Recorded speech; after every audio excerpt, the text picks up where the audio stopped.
World history.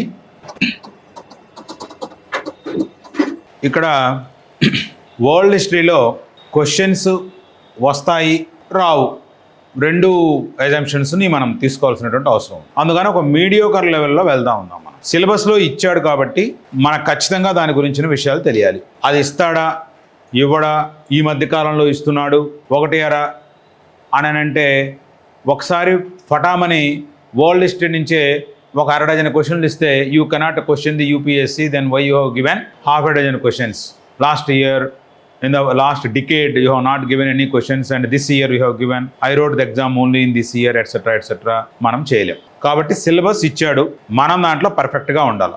మన పోటీ సిలబస్తో పెట్టుకోండి. దానికి ఎక్సెస్ చేయాల్సినటువంటి అవసరం లేదు. మనకి యాడిస్టిక్ ఏంటి ఉండాలి, and what ever the topic which is given in the syllabus we need to prepare from the level of an optional student. ఇది కొంచెం మనం ముందు పెట్టుకోవాల్సినటువంటి అవసరం. ఆప్షనల్ లెవెల్లో ఉన్నటువంటి హిస్టరీ ఆప్షనల్లో ఉన్నటువంటి విద్యార్థి ఎంతైతే నాలెడ్జీ ఉందో సుమారుగా మనకు అంత నాలెడ్జీ ఉండేటట్టుగా ఫస్ట్ మనకు అవగాహన రావాలి.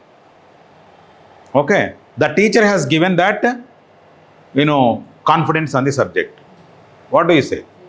Yes, that level of understanding of history optional was given by the teacher. Now what should we do?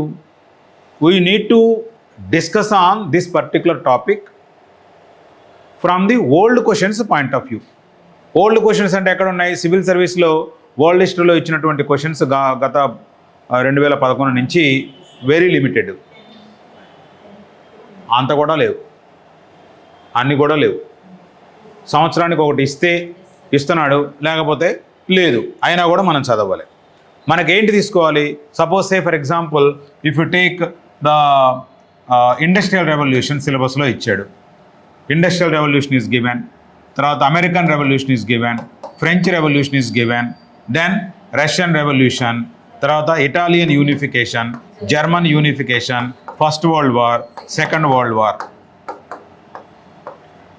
ఇదే కదా మన syllabus. Okay, if you analyse all the old questions of history optional subject, the questions are revolving around the following aspects.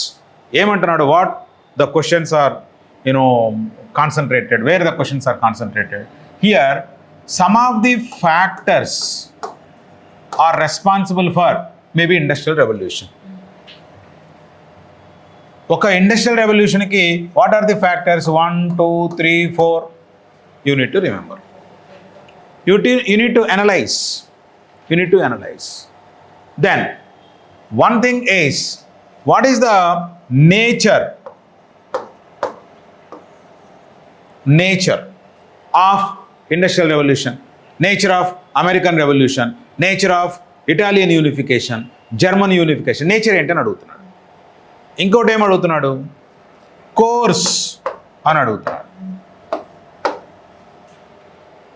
ఎట్లా start అయింది, ఎట్లా జరిగింది, ఎట్లా end అయింది, all this. And the fourth variety is impact.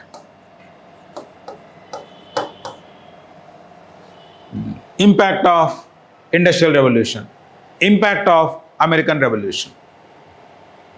ఇంకా కొంచెం మిమ్మల్ని ఇబ్బంది పెట్టాలని అంటే ఏమడుగుతున్నాడని అంటే ఇంపాక్ట్ రిలేటెడ్ టు ఇండియా అంటున్నాడు. How American relation is related to India, how French revolution is related to India. Can you compare the national movement of India with the Italian unification or German unification? Are you getting my point? ఇట్లా questions అడుగుతున్నాడు. ఇంతనే కాడు మనము గుర్తించుకోవాల్సిన ఏంటి? French రెవల్యూషన్కి రాయాల్సినటువంటి పాయింట్స్ని American రెవల్యూషన్కి రాయకూడదు, American రెవల్యూషన్కి రాయాల్సిన పాయింట్స్ని Russian రెవల్యూషన్కి రాయకూడదు. దేనికదే డిఫరెంట్ స్టోరీ. దేనికదే డిఫరెంట్ స్టోరీ అన్నటువంటి అవగాహన మనకు వచ్చేసేస్తే మనము డిమార్కెట్ చేస్తాం. అది ఎప్పుడు వస్తుంది అని అంటే ఆ సబ్జెక్ట్ని బాగా ముక్కలు చేసి ఒక్కొక్క ముక్కని మనం అర్థం చేసుకున్నప్పుడు మనకు వస్తుంది. వస్తే అది స్టోరీ కాబట్టి ఇంకా దాన్ని మర్చిపోం. కాబట్టి మనం వితౌట్ ఎనీ రివిజన్ ఎగ్జామినేషన్ ముందు రోజు ఒకవేళ అటు ఇటు అయినా కూడా మనం ఇప్పుడు చేసేటువంటి డిస్కషన్స్ అన్నీ ఆ రోజుకు మనకు పనికొస్తాయి. With this assumption we will start now our discussion. When the discussion is going on, మీరు మీ ప్రజెంటేషన్ మీద దృష్టి పెట్టకూడదు. Be clear. మీ ప్రజెంటేషన్ మీద మీరు దృష్టి పెట్టకూడదు. మీరు ఇక్కడ జరిగే ప్రజెంటేషన్ మీద దృష్టి పెట్టాలి. వాళ్ళు చెప్తున్నటువంటి తినాలి.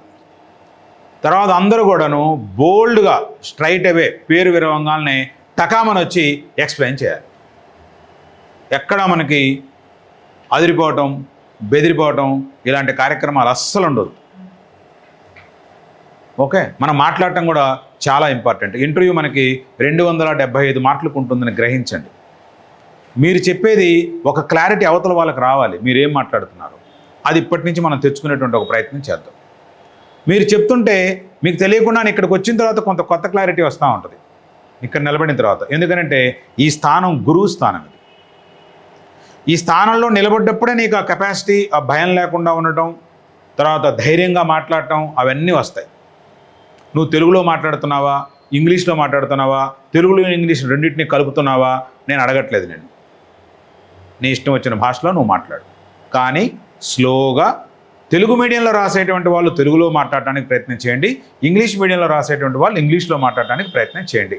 అది 2, 3, 4 వారాలు పట్టినా పర్వాలేదు. మీరు ఈ లోపల మహా అయితే మీరు చేసేటువంటి తప్పుల్ని అమ్మా అది కాదు ఇలా అని చెప్తాం. ఖచ్చితంగా ఆ డిస్కషన్లో ఎవరో ఒకళ్ళం సీనియర్స్ ప్రతి వారం మీతో పాటు కూర్చుంటాం. ఓకే, ఆ రోజు మనం చేసే కార్యక్రమం అంతా ఏంటంటే డిస్కషనే.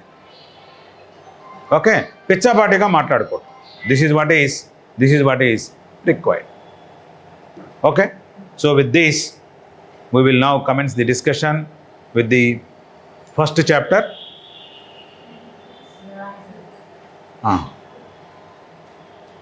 Akila, Noora, come.